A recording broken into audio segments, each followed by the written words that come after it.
once again.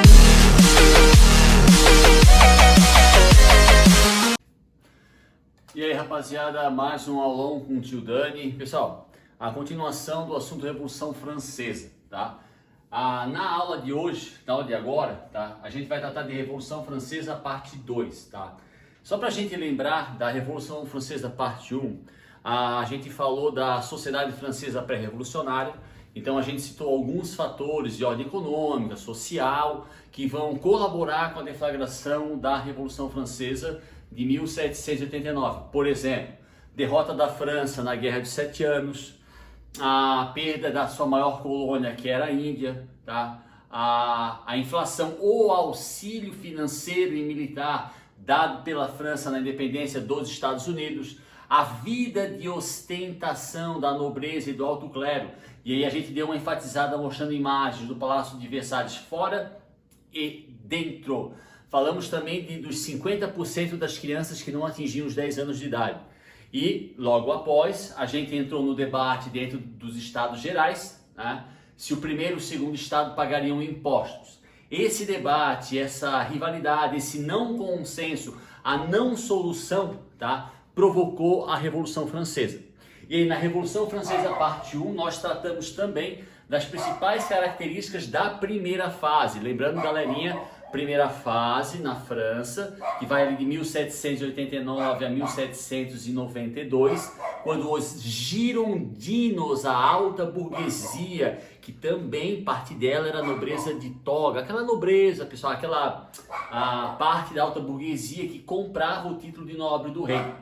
Tá? Então, e a gente falou sobre Declaração dos Direitos do Homem e do Cidadão, a Constituição Civil do Clero, né? A instalação de uma nova Constituição, de uma nova Assembleia, do voto censitário, e aí a gente já começou a discutir o seguinte, que as medidas implementadas durante a primeira fase pelos girondinos começaram a causar um grande descontentamento, uma grande insatisfação nos jacobinos e sans-culottes. Lembrando, pessoal, que a partir do momento que os girondinos, que a Assembleia Nacional implementa o voto censitário, lembrando, é um voto baseado na renda. Por volta de 40% dos homens franceses que participaram da Revolução Francesa ficaram excluídos do direito ao voto. Outro detalhe, na primeira fase não houve a proclamação de uma república, que era a vontade dos jacobinos, dos girondinos, proclamar uma república, acabar com a monarquia. Os girondinos acabaram com a monarquia absolutista, mas instalaram uma monarquia constitucional. O que significa isso? O rei continuaria a ser rei, continuaria a ter uma vida de luxo, mas teria que obedecer uma constituição criada por uma grande assembleia. Um outro detalhe, os girondinos também não implementaram de forma eficiente, de forma prática, a reforma agrária. Não tiraram alguns privilégios da nobreza, pois a nobreza continuou a ser nobreza. Então as medidas implementadas, um outro detalhe, pessoal, que a gente não pode esquecer. Já durante a primeira fase, lá 1789, 1790, a Revolução Francesa foi um movimento que não foi bem recebido no continente europeu. Como nós falamos na Revolução Francesa parte 1, os países que cercavam a França eram monarquias e monarquias absolutistas. A Revolução Francesa é um movimento iluminista. Um dos principais objetivos do iluminismo é o fim da monarquia absolutista. Então, as consequências, as transformações que a Revolução Francesa causou na França não foi bem recebida pelas monarquias europeias, que, para evitar o fortalecimento dos ideais iluministas dentro da França, para evitar que os ideais da Revolução Francesa se espalhassem pela Europa, essas monarquias europeias, que monarquias, professor? Prússia, Inglaterra, Império Austríaco, se uniram, formaram uma coligação, uma aliança militar, que por 7 ou 8 vezes tentaram invadir o território francês para derrubar o governo revolucionário e reinstalar novamente uma monarquia absolutista. E um fato também, pessoal, que Revolução Francesa parte 1, a gente destacou de forma bem enfática, posso dizer assim, a queda da Bastilha, acontecimento comemorado até hoje, em todo dia 14 de julho na França, com uma festa muito parecida com o 4 de julho nos Estados Unidos, que é quando os americanos comemoram a sua independência. Bastilha, que foi o primeiro grande acontecimento da Revolução Francesa, que era, além de um paiol de munições, um castelo que servia como prisão para presos políticos, isto é, pessoas que criticavam o rei, grande parte deles membros da nobreza, aliás, mito, membros da burguesia e dos sans-culottes. Falando em sans-culottes e jacobinos, pessoal, aqui nós colocamos uma foto, tá? Isso aqui é um símbolo, isso aqui é uma foto de um jacobino, média e baixa burguesia. Essa baixa burguesia também estava entre os sans-culottes. A gente não pode esquecer, pessoal, lá na Revolução Francesa, parte 1, a gente fez uma análise da pirâmide social da França pré-revolucionária. Primeiro estado, clero, alto clero e baixo clero que vai apoiar a revolução. Segundo estado, nobreza, nobreza vitória e hereditária, nobreza vitória, que vai apoiar a revolução, porque eram girondinos.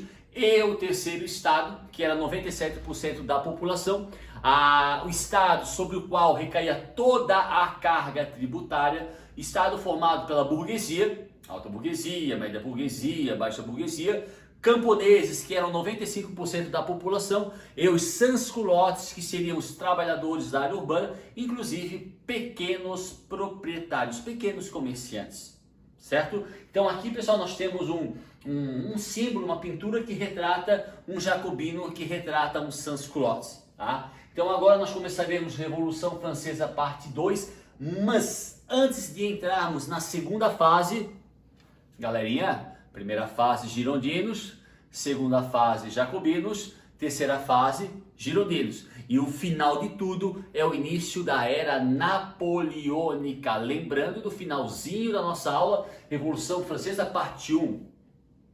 Napoleão Bonaparte, que governará a França de 1800 a 1815, cresce, se destaca, se fortalece como militar e político durante a Revolução Francesa, principalmente nos combates que evitaram a invasão da França por outras monarquias da Europa. Beleza? Apesar, lembrando também que Napoleão não era francês, ele nasceu na Córcega, quando a Córcega ainda não era uma ilha pertencente aos franceses. Hoje sim, a Córcega é uma ilha que pertence ao território francês. Beleza, galerinha? Então, vamos lá, Revolução Francesa, parte 2. Pessoal, a gente vai começar a falar sobre a morte de Luís XVI. Então, os girondinos, eles permaneceram com uma monarquia constitucional, então a vida do rei e da sua família acabou sendo preservada. Isso causou uma grande insatisfação na França, especialmente por parte de jacobinos e sans-culottes. Tá?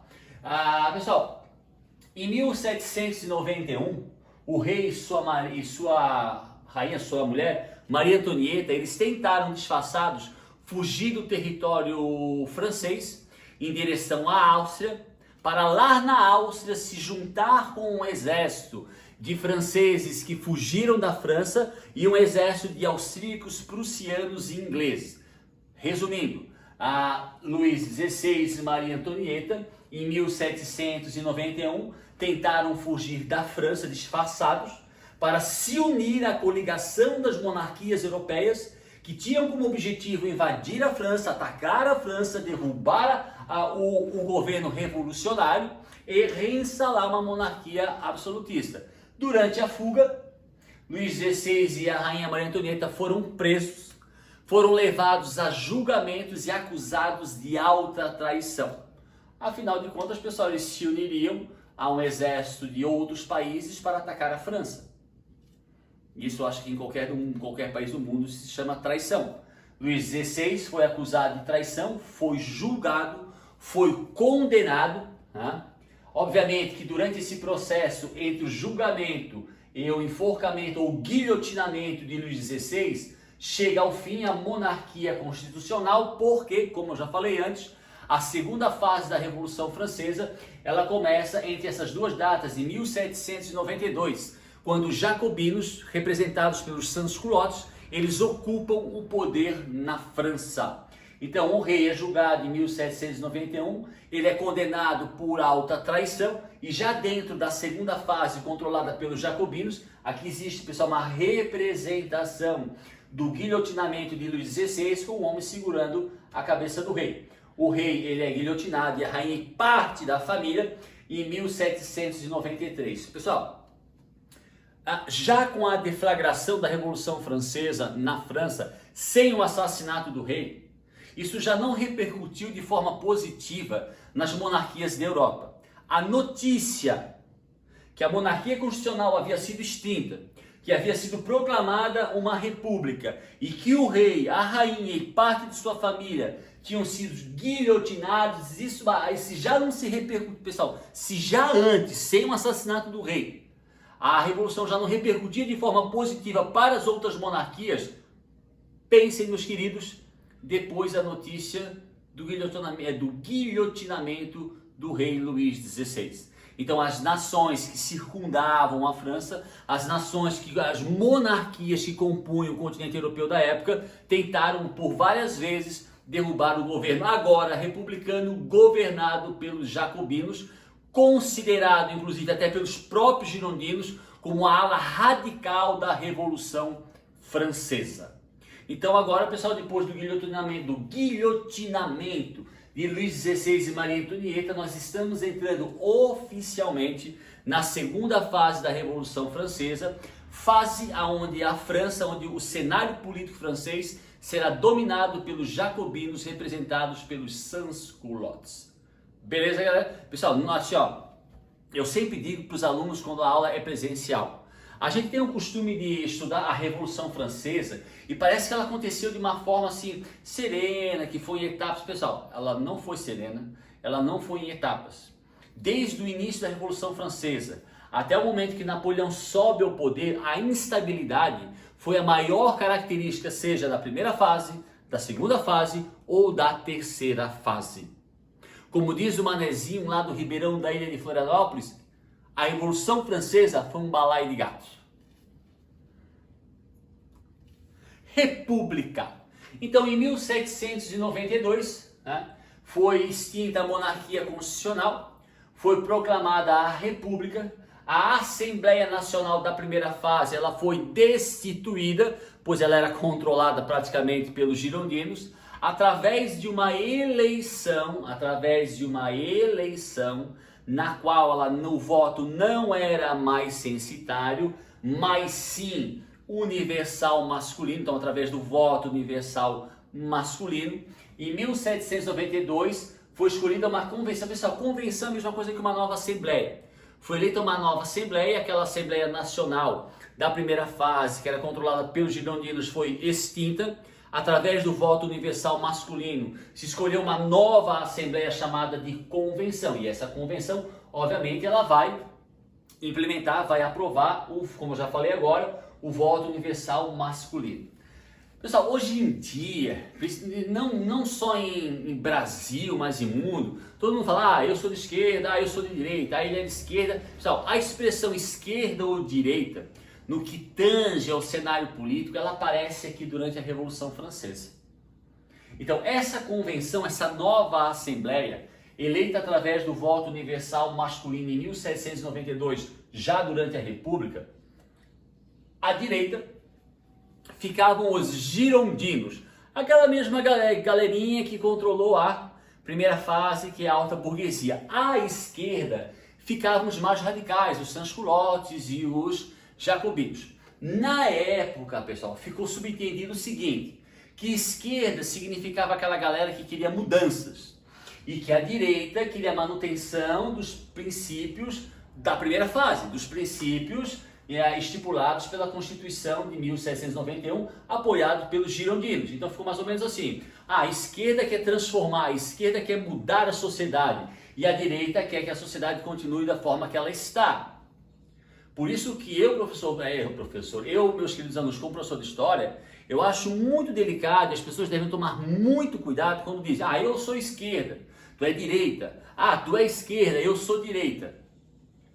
Porque aqui, esquerda, compreende um pessoal, compreende um grupo que quer mudança, que quer mudança daquela ordem vigente, do que era antes, quer fazer uma coisa diferente. E a direita quer a manutenção, não quer transformação. Então, se a gente pensar nesse sentido do que é esquerda ou direita, hoje quando a gente fala, tu é de esquerda, as pessoas na realidade muitas vezes elas usam esse termo de forma inadequada e de forma errada. Porque se eu entendo esquerda como um grupo que quer mudar aquela ordem que vinha sendo seguida, quer fazer algo diferente, e direita, alguém que não quer mudança, quer que continue a ser como sempre foi, a gente pode chegar à conclusão que muitas vezes, várias vezes, milhares de vezes, nós, eu, vocês, nas redes sociais, se usa esses dois termos de forma bem inadequada e errada. Mas, falando-se em Revolução Francesa, a esquerda vai ser representada pelos sans-culottes e pelos jacobinos e a direita é representada pelos girondinos. Então vocês estão lendo ali embaixo, né? Ah, professor, educação pública, abolição da escravidão nas colônias francesas, a lei do Márcio. Pessoal, isso aqui foram medidas implementadas durante a República, durante o governo jacobino, mas a maioria delas só existiram no papel. Elas não conseguiram ser implementadas de forma prática. Por quê? Porque nesse período a França vivia uma instabilidade muito grande. A segunda fase, ela é uma estabilidade maior do que na primeira fase. Então, educação pública e gratuita era uma medida almejada pelos jacobinos. Abolição da escravidão nas colônias francesas era uma medida almejada pelos jacobinos. Lei do máximo, pessoal, a economia francesa, como politicamente falando, a França era um caos, economicamente a França estava um caos. Então foi criada a lei do máximo, onde o governo, o Estado, para tentar controlar a inflação e controlar a desvalorização da moeda e do salário, o Estado, através da lei do máximo, passa a controlar os preços, principalmente os preços de produtos de primeira necessidade, e exemplo, professor, pão. E também passa a controlar os salários. Por que eu botei aqui embaixo, pessoal, pouca efetividade? Isso aqui foram medidas almejadas e propostas pelos jacobinos durante a Revolução, a República na segunda fase. Mas devido à forte instabilidade política, com guerras externas e internamente, essas medidas na prática, pouquíssimas realmente se efetivaram, pouquíssimas se tornaram algo concreto na prática, ficaram apenas no papel, tá? Então isso aqui, pessoal, são características que vão ocorrer de forma pouco efetiva, tá? Durante a segunda fase, no governo da República, comandado pelos jacobinos, representado pelos sans-culottes, beleza? E não esqueça, pessoal, quando forem falar esquerda ou direita, pensem. Esquerda, o grupo que quer mudança, quer quebrar aquela ordem vigente. E direita seria o grupo que, assim tá bom, não precisa mudar. Pensem nisso. Um fato bem curioso, pessoal, quando os jacobinos, a gente não pode esquecer assim, nós seguimos um calendário chamado calendário gregoriano. Ah, professor, o que é o calendário gregoriano? É o nosso calendário, janeiro, fevereiro, março, abril, maio, junho, julho. Ah, vai do dia 1º ao dia 30, do dia 1º ao dia 31, tem um ano bissexto, tem 4 sextos. Pessoal, esse calendário que nós seguimos no nosso dia a dia e que boa parte do mundo segue também, nós chamamos de calendário gregoriano. Na realidade, esse nosso calendário que nós utilizamos, ele teve como base o calendário romano, do Império Romano.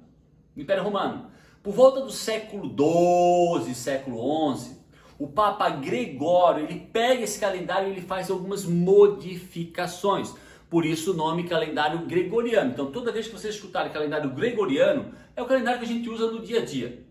Durante a República, durante a segunda fase da Revolução Francesa, uma fase onde politicamente a França é controlada pelos jacobinos, os jacobinos substituem o calendário gregoriano e criam o que eles chamavam de calendário do ano 1. Por que, pessoal, a expressão ano 1? Nós já estudamos a linha do tempo. Então nós somos, por exemplo, nós somos ocidentais. Seja eu que moro em São João, seja eu que moro em Balneário ou em Brusque, nós somos ocidentais.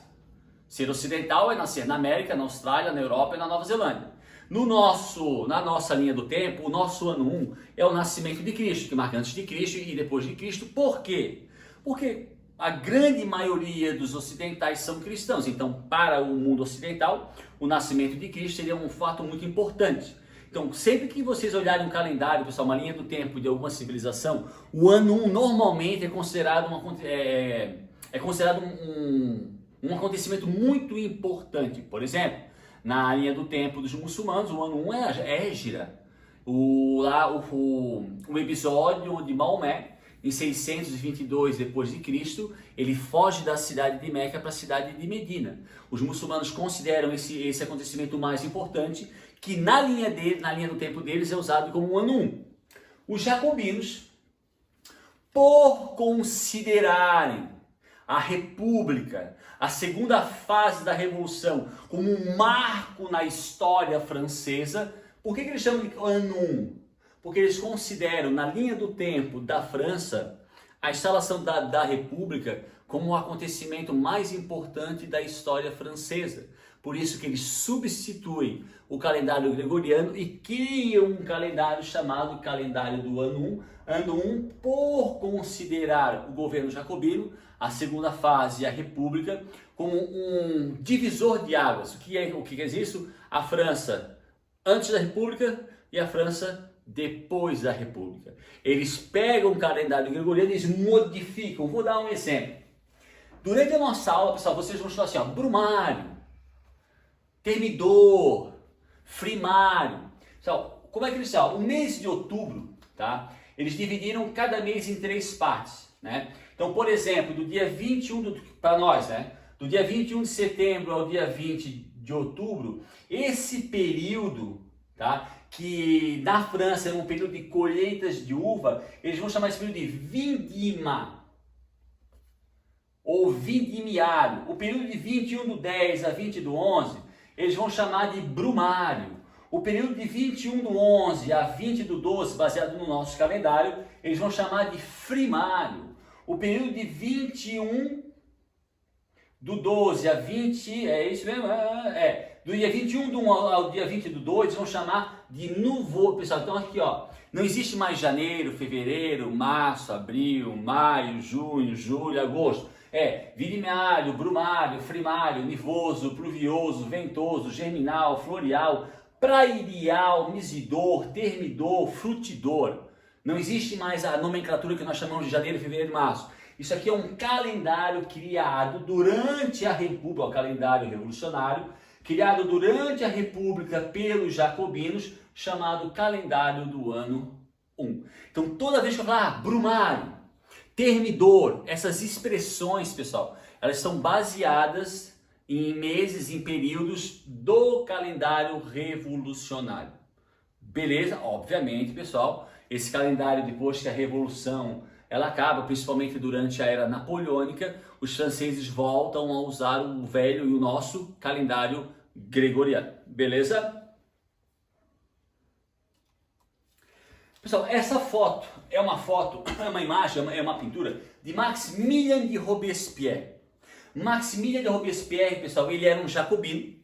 Ele vai assumir o poder na França entre o ano de 1793 a 1794.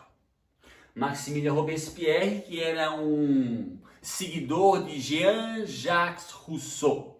Então, ali dentro da segunda fase, dentro da República, entre o ano de 1793 a 1794, a França vai ser governada pelo jacobino Maximilien de Robespierre. Gravem esse nome, Maximilien de Robespierre.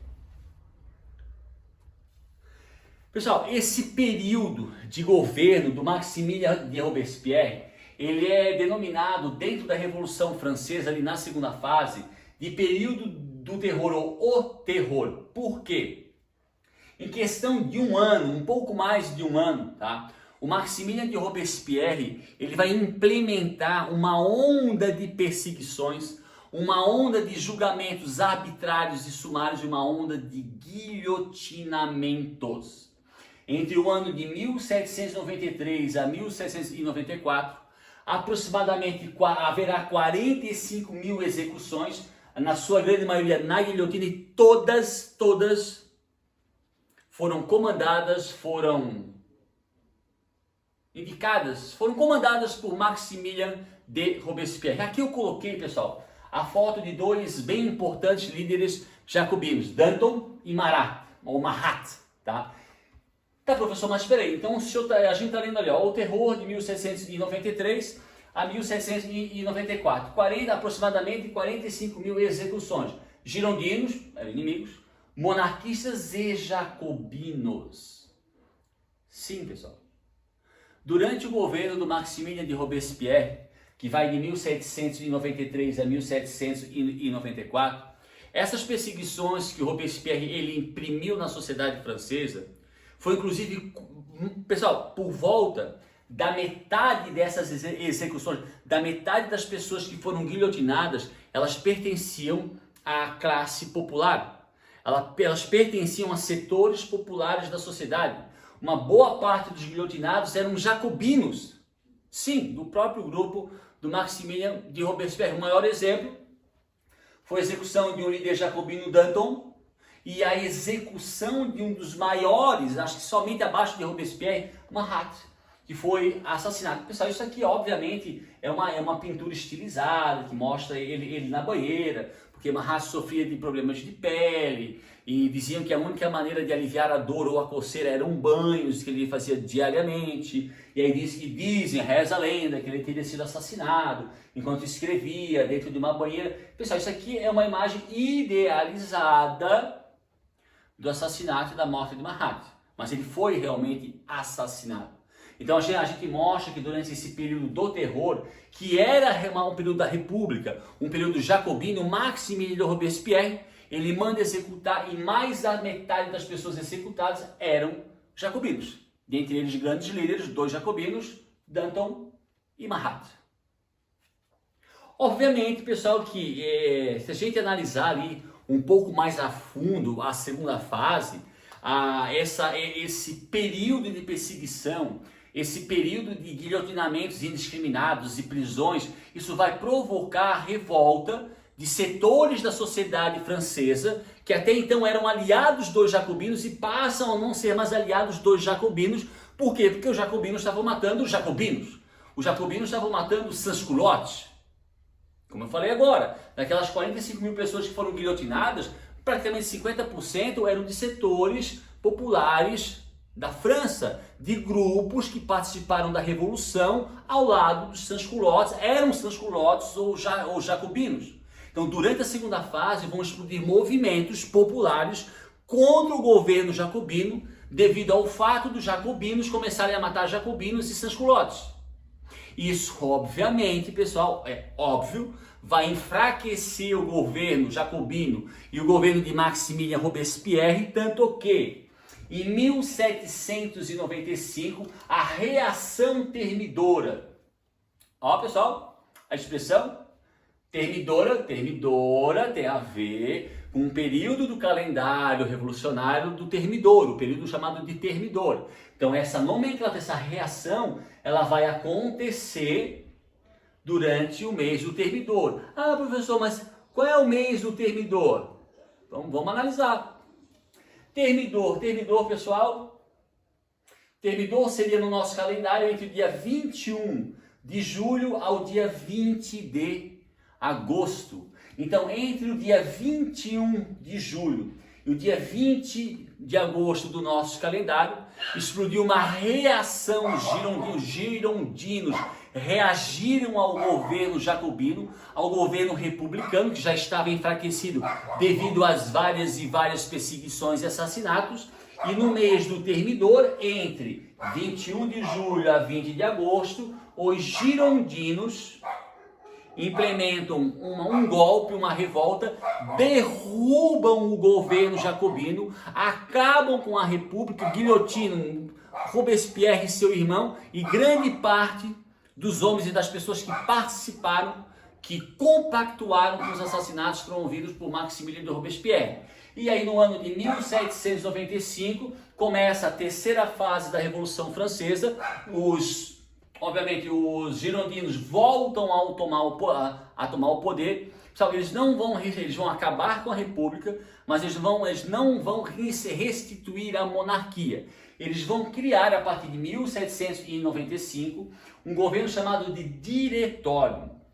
Esse governo eram 5 membros dos girondinos que eram eleitos, então era um governo comandado por 5 membros dos girondinos. Não era uma pessoa que governava, não era um rei, não era um presidente. O Diretório é um sistema de governo instalado a partir de 1795, após a reação termidora, que foi um golpe empreendido pelos girondinos que derrubou o governo jacobino, derrubou Maximilien de Robespierre e guilhotinou não só Robespierre, mas todos os seus aliados.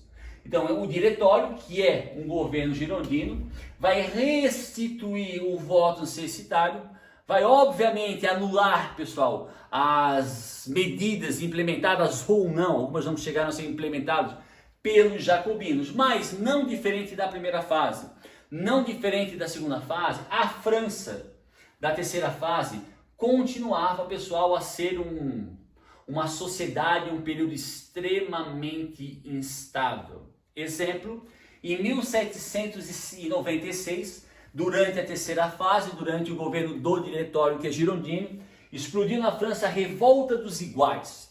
Pessoal, a Revolta dos Iguais foi uma revolta extremamente popular e ela defendia a extinção da propriedade privada. Apesar de ser uma revolta popular, apesar de ser uma revolta que defendia o fim da propriedade privada, essa revolta não chegou a ser apoiada pelos sans-culottes. Tá, professor, mas os sans-culottes não pertencem a camadas mais humildes da sociedade francesa? Sim. Os sans-culottes não eram um grupo mais radical dentro da Revolução Francesa? Sim. Os sans-culottes também não faziam parte dos jacobinos? Sim. Só que, meus queridos, como eu falei lá no início da aula, muitos sans-culottes eram pequenos proprietários de estabelecimentos comerciais. Como é que esses pequenos proprietários de estabelecimentos comerciais, como é que eles poderiam apoiar um movimento revolucionário que tinha como meta o fim da propriedade privada? Eles estariam apoiando o fim do seu próprio comércio.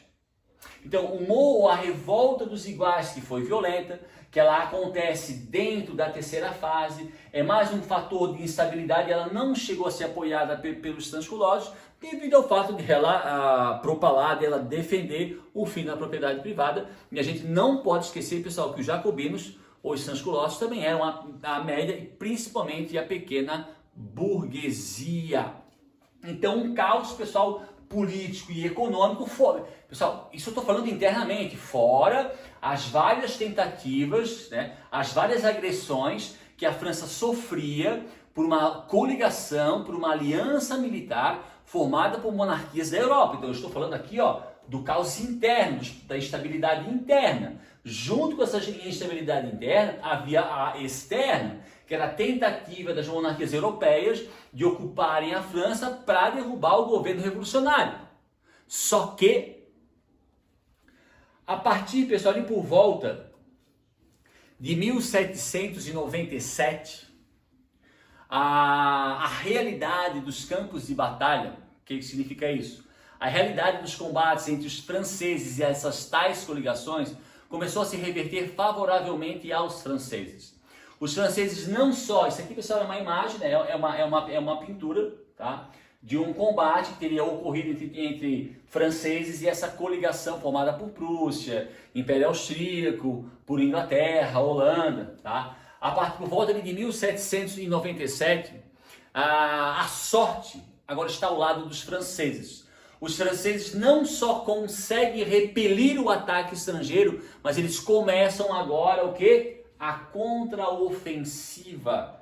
Agora, além de se defender, eles passam a atacar essas nações. A partir de 1797, as forças militares francesas, principalmente o exército, principalmente comandado por um tal general Napoleão Bonaparte. Esqueci de falar uma coisa, pessoal. Ali durante a segunda fase, isso não está na apostila. Durante a segunda fase, tá? Nesse período de terror de Maximilien de Robespierre, um pouquinho antes do golpe, da reação termidora dos girondinos, o Napoleão Bonaparte havia sido preso pelos jacobinos. Como eu falei lá na Revolução Francesa, parte 1. É dentro da Revolução Francesa que Napoleão cresce. Mas Napoleão, dentro da Revolução Francesa, ele apoiava os girondinos. Então, um pouquinho antes da reação do Terminor, um pouquinho antes da derrubada de Maximilien de Robespierre, Napoleão estava preso esperando a sua execução. Ele só não foi executado devido à reação termidora que põe fim à República e dá início à terceira fase da Revolução Francesa. Tá? Isso é só por curiosidade. Tá? Então, pessoal, essa contraofensiva, a força francesa, os franceses avançam. Agora os franceses começam, principalmente o exército, pessoal, comandado por um jovem com apenas 30 anos de idade, general Napoleão Bonaparte, começa a invadir os territórios da Prússia, os territórios do Império Austro-Húngaro. A França saiu da posição defensiva e passou para a contraofensiva. É esse período, pessoal, de vitória, apesar do caos interno, a França, no que tange ao combate contra as outras monarquias, o sucesso era total. Então é meio que contraditório. Internamente é um caos, mas externamente a França só obtém sucessos. E é esse período de sucessos que vai fazer com que Napoleão Bonaparte tivesse o seu prestígio aumentado, principalmente, pessoal, entre o exército. Tá? Pouca gente sabe, pessoal, mas Napoleão, ele nos combates, ele não ficava na retaguarda. Ele tinha o hábito de participar, tanto que em vários momentos ele chegou a ser ferido e quase ser preso ou assassinado pelas tropas inimigas. E o fato de Napoleão, além de ser um excelente, pessoal, uma das maiores características de Napoleão Bonaparte é que ele era um bom estrategista. Isso, inclusive, era uma característica exaltada por seus inimigos. E ele participava do combate lado a lado com os soldados. Esse fato, além das vitórias, pessoal, vai fazer com que Napoleão, dentro das forças militares, dentro do exército francês, ganhasse muito prestígio, não só dentro do exército, mas em meio à população francesa, principalmente a população mais pobre.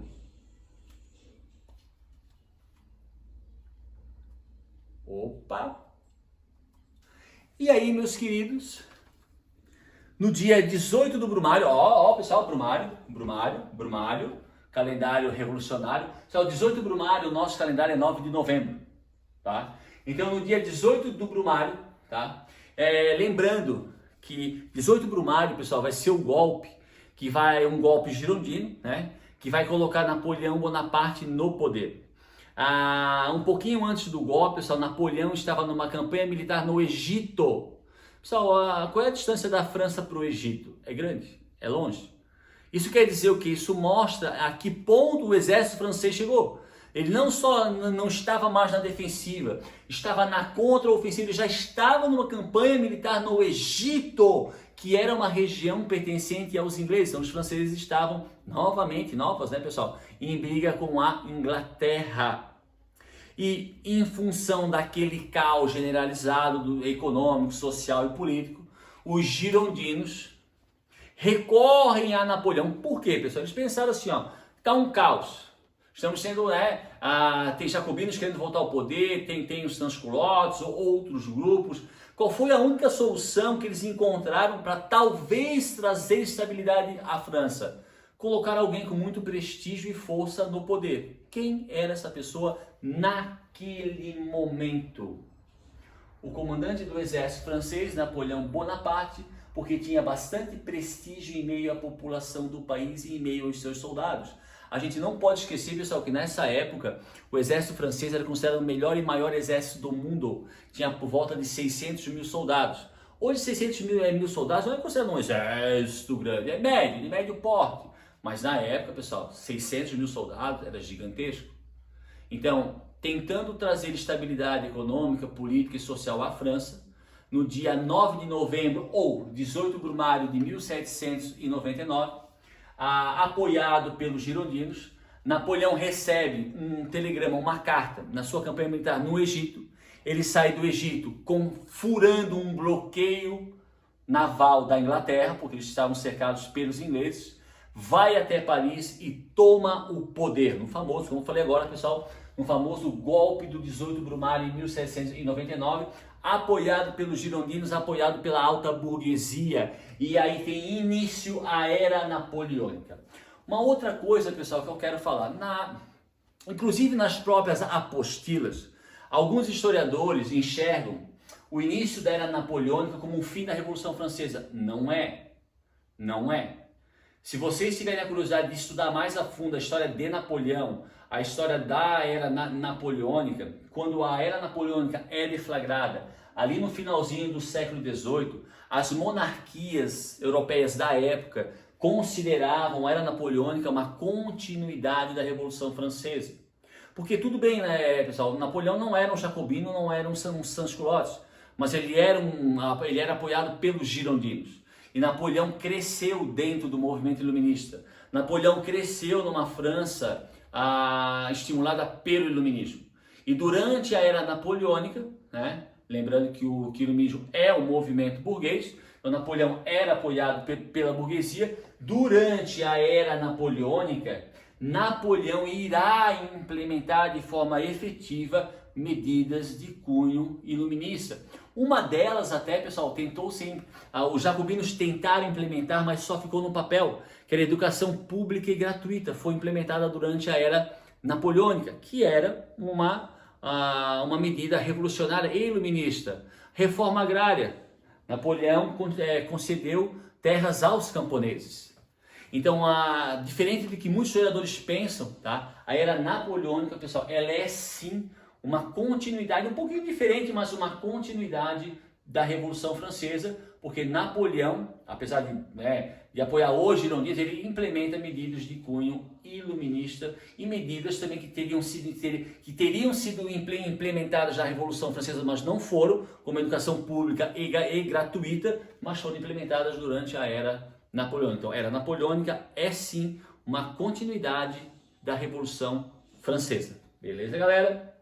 E aqui, pessoal, isso aqui é uma imagem antológica, uma imagem tradicional, tá? Em 1804, Napoleão se autoproclamará imperador da França. Eu sei, pessoal, eu sei, é esquisito, né? Professor, o senhor falou no Revolução Francesa, parte 1, que Napoleão nem francês era, assim, ele nasceu na Córcega, quando a Córcega não era uma ilha francesa, ele seria o que hoje nós chamaríamos de italiano, né? Mas ele se tornou um ícone da história francesa, como eu falei lá, pessoal, no vídeo Revolução Francesa, parte 1. Vão lá no Google, pesquisem aonde Napoleão está enterrado na França hoje. Vocês vão ficar assustados com o lugar, com a beleza do lugar. Isso prova que mesmo hoje, Napoleão ainda na França é uma figura extremamente respeitada. E aqui tem uma imagem clássica, né?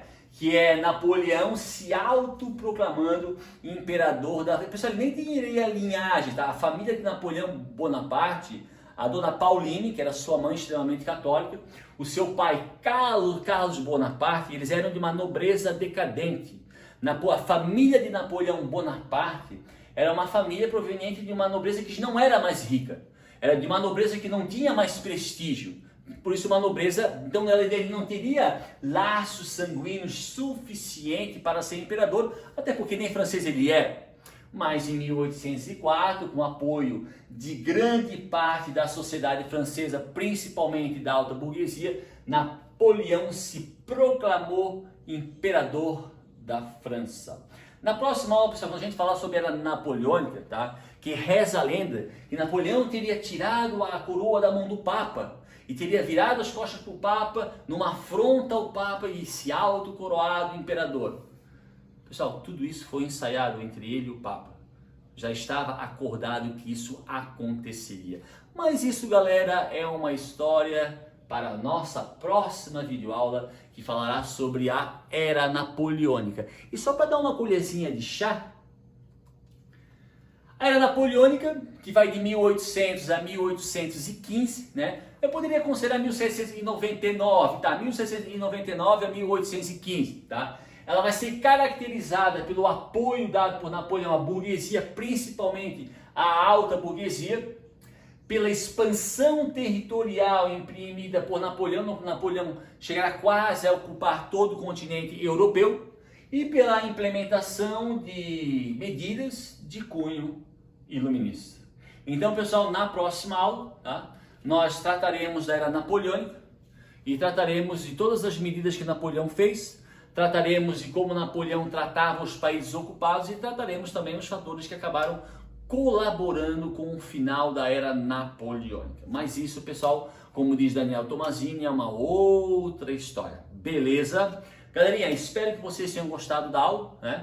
Como eu falo, eu sempre tento dar essa aula, essa videoaula, o mais próximo do que seria uma aula presencial, infelizmente, sem a presença de vocês, infelizmente, né? Mas como diz o ditado, quem não tem cão, caça com gato, quem não tem um gato, caça com um rato, e quem não tem rato, não sei com que caça, tá? Um outro detalhe, aquele recadinho de sempre, pessoal, continuem a estudar, mantenham, criem uma rotina de estudo.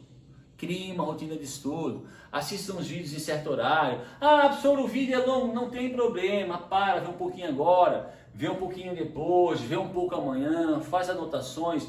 E mais uma coisa que eu disse lá no Revolução Francesa parte 1. Quando vocês tiverem dúvidas, pessoal, não só em história, mas em qualquer outra disciplina, entrem em contato com os professores. Existem as plataformas, existem as redes sociais. Perguntem, tirem dúvidas. Nós somos professores. Não só porque gostamos de ganhar dinheiro, mas porque gostamos de ser professor. Então perguntem, se vocês tiverem dúvida, perguntem. Estamos aqui à disposição.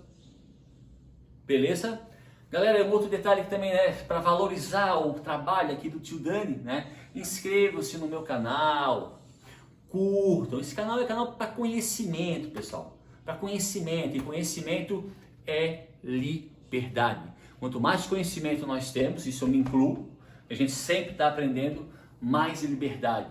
O que significa isso? Quanto mais conhecimento, mais difícil de sermos manipulados. Pense nisso. Beleza, galera? Galera, obrigado pela presença, saudades de todos vocês. Ansioso para que realmente em agosto comece as aulas presenciais, tá? Como estamos hoje numa quinta-feira, eu vou desejar um bom feriado, um bom final de semana e cuide-se, muito juízo, beleza? Um beijo pro pessoal, obrigadão e ó, até mais. Tchau, tchau.